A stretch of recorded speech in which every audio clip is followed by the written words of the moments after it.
Hi friends! You came straight here after watching part 1, right? Now let's begin the second part of Infinite Korean History Episode 8. Eulji Mundeok, the master commander of Goguryeo, who brought down an empire. In the last video, we learned why Goguryeo and the Sui Dynasty began to fight and saw how the first Sui invasion ended in vain. Now let's move quickly to the third story. The third story of Eulji Mundeok, Emperor Yang of Sui. Emperor Wen, who founded the Sui dynasty, humbly accepted his defeat and stopped the war, focusing only on building the nation's strength. However, when Emperor Wen fell ill and died, a new emperor appeared, and the situation began to change. His name was Emperor Yang of Sui. What kind of person was he? It is only natural that the people work for me, their emperor. Emperor Yang was a greedy and wasteful man, a selfish emperor who did not care for his people. He was only interested in flaunting his greatness. I must announce my greatness to the entire world.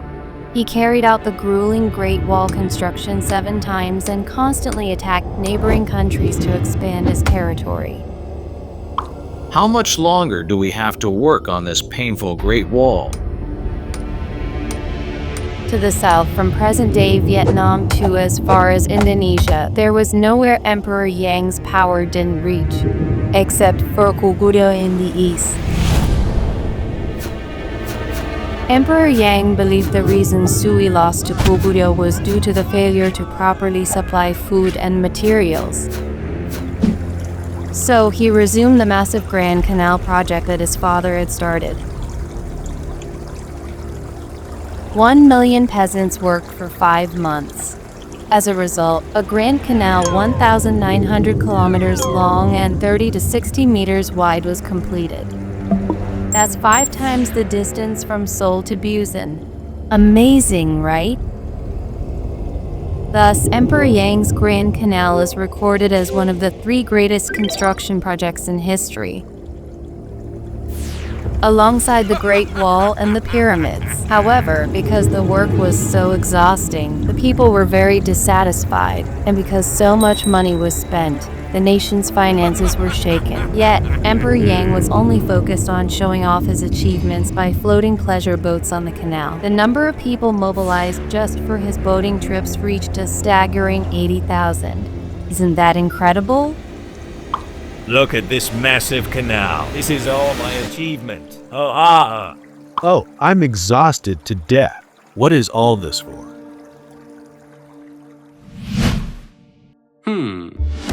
Now, Emperor Yang prepared for the long-delayed conquest of Goguryeo.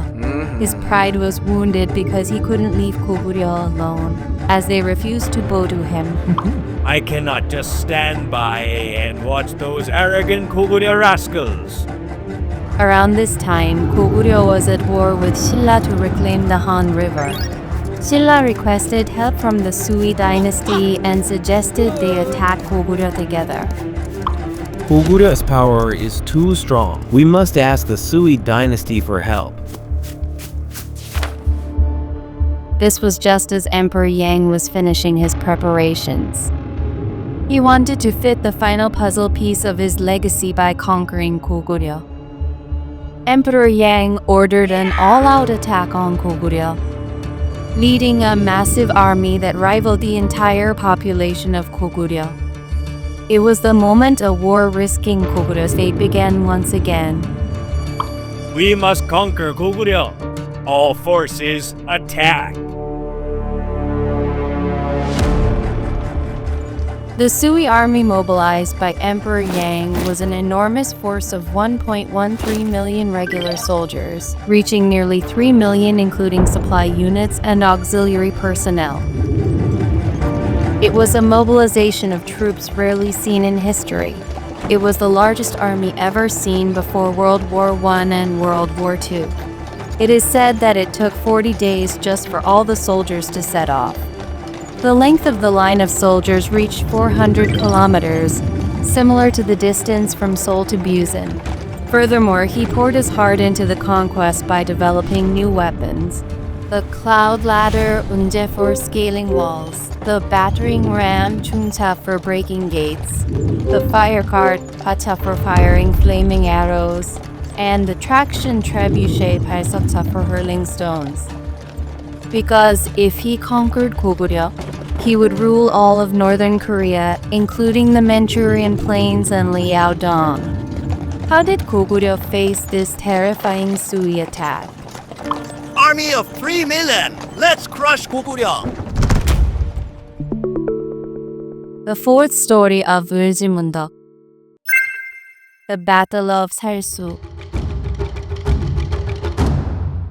There are 3 battles remembered as the greatest victories in Korean War history. These are known as the 3 Great Triumphs, which is Samdae Daechop in Korean. The Battle of Gwiju, where General Kanggamchan defeated the Khitans. The Battle of Hansando, where Admiral Isunshin defeated the Japanese. And General Eulji Mundeok's Battle of Salsu. What kind of battle was it?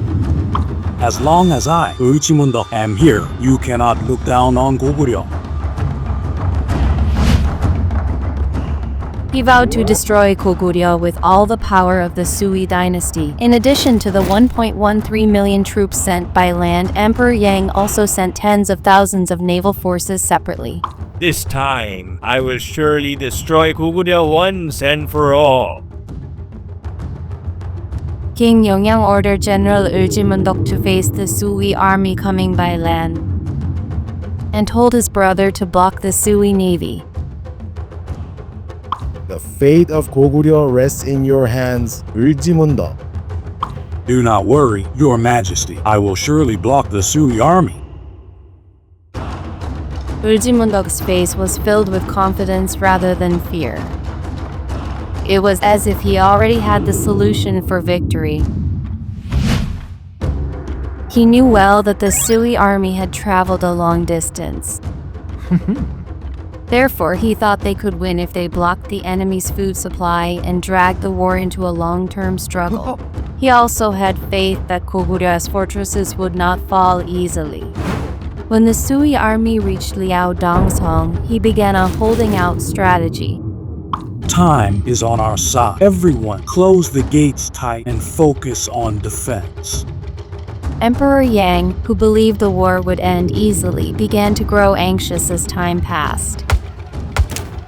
Goguryeo fortresses were sturdy, and the resistance of the Goguryeo army was fierce. Food supplies were dwindling, and if winter arrived, the Sui soldiers would be at risk of freezing to death. Frustrated that not even a single fortress, Liaodong had fallen after 3 months, Emperor Yang was enraged. How can we not capture that one small fortress in 3 months? Your Imperial Majesty, please forgive us. To make matters worse, the navy attacking Pyeongyangsong was also defeated. The results from both land and sea were completely unexpected.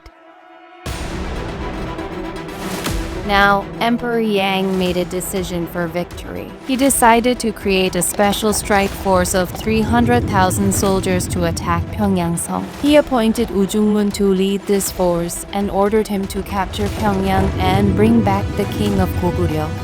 Special strike force, attack Pyongyang immediately and bring the king to me. Since a fast attack was needed, they provided each soldier with 100 days' worth of food instead of a supply unit. When the 300,000-strong strike force arrived at Damnok River, Goguryeo was alarmed. Sensing the crisis, Eulji Mundeok came up with a trick. To surrender falsely and observe the situation of the Sui army. Having successfully entered the Sui camp, Eulji Mundeok looked around. He saw that the soldiers' will to fight was weak and food was scarce. This was because the soldiers had secretly thrown away their heavy food supplies while moving. Confirming this, Eulji Mundeok felt certain of victory. Oh, I'm so hungry. I shouldn't have thrown away the food. The Sui army is in bad shape. If I play this right, we'll win easily.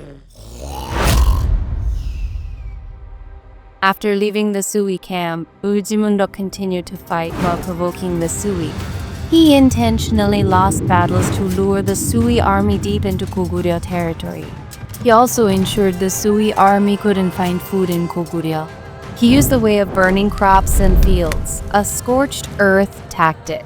Woo Jung-mun was delighted to win 7 times in one day and failed to notice Eulji Mundeok's scheme. Winning 7 times in a day. Those Goguryeo rascals are nothing special, are they? The Sui army crossed the Salsu River, now known as the Tongcheon River, and set up camp about 12 kilometers from Pyeongyang-song. The soldiers were on the verge of collapsing from hunger. I'm too hungry to fight any longer. At this time, Eulji Mundeok sent the poem to Woo Jung-mun. Would you like to hear it? Your divine strategy has exhausted the principles of heaven. Your profound schemes have pierced the logic of the earth. Since you have already won the battle and your merit is high, I hope you know satisfaction and choose to stop. On the surface, the poem praised Woo Jung-mun, but its true meaning was to mock his foolishness. Idiots. After receiving the letter and coming to his senses, Woo Jung-mun ordered a retreat after deep consideration. Ah, I was so foolish that I lost my senses. Everyone, retreat. But Eulji Mundeok had no intention of letting the Sui army go peacefully. When the retreating Sui army reached the Salsu River and were halfway across, Eulji Mundeok and the Goguryeo army launched an all-out attack. Let no one escape. The startled Sui soldiers were in total chaos, entangling with one another. The 300,000-strong Special Strike Force fell one by one. The area around Salsu was filled with the screams of Sui soldiers. Only about 2,700 soldiers managed to survive and return. It was an overwhelming victory for Goguryeo. This battle is the Battle of Salsu. It truly deserves to be called one of the 3 great triumphs, doesn't it? The 5th story of Eulji Mundeok. The Breakwater.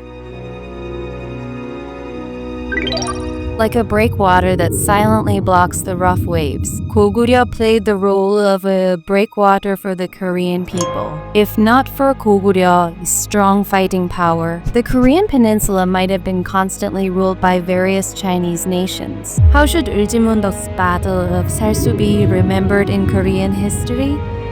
As long as our Goguryeo stands, you shall not set foot on the peninsula. I can't believe I can do anything about that annoying Goguryeo. How did Emperor Yang feel when he heard the news of the Special Strike Force's annihilation? He had poured all his strength into the war, but failed to take even one fortress and suffered a major defeat. He must have wanted to hide in a hole after losing so many lives. Greatly disappointed, Emperor Yang withdrew from Goguryeo, unable to continue the war. I poured everything in, yet I couldn't win. How can this be? But even after this, Emperor Yang failed to repent. He attacked Goguryeo repeatedly, but failed every time. Because of the excessive Goguryeo expeditions, the Sui Dynasty became noticeably weak. Eventually, the people's dissatisfaction grew, rebellions broke out, and in 618, the Sui Dynasty finally collapsed. We can no longer tolerate Emperor Yang's tyranny. Let's storm the palace immediately! Oh, I shouldn't have attacked Goguryeo. I've only ruined the nation. It is recorded as a world historical event that the Great Sui Empire, which unified a China divided for 400 years, collapsed in just 40 years because of Goguryeo. Emperor Yang, who led the empire to ruin, also met a miserable end, lost the world while making a fuss in Liaodong. This phrase left on Emperor Yang's tomb makes us feel how decisive the war with Goguryeo truly was. However, Goguryeo also suffered great damage from the war with Sui. Burning crops and fields to block the Sui army was a painful sacrifice, like cutting off one's own flesh. Shila's threat still existed to the south, and no one knew who might invade from the north. We should be respectful of the unity of the Goguryeo people who stood tall against the empire amidst such difficulties. Perhaps that's why Tanjae Chebu, a famous Korean historian, named Eulji Mundeok as the greatest figure in Korean history. Goguryeo, which shared a border with China and acted as a breakwater for our people. I hope you reflect on the high spirit of Goguryeo through the Battle of Salsu. And remember the heart of the Goguryeo people who rode through Liaodong, the land that Korea has since lost. I hope you remember the unity and spirit of our Goguryeo. That's all for the story of Eulji Mundeok. It was a truly magnificent story, wasn't it? Next time, we will talk about the war for the unification of the three kingdoms. This story will include the fall of Goguryeo and Baekje. You're already excited, aren't you? See you in the next video soon. Bye!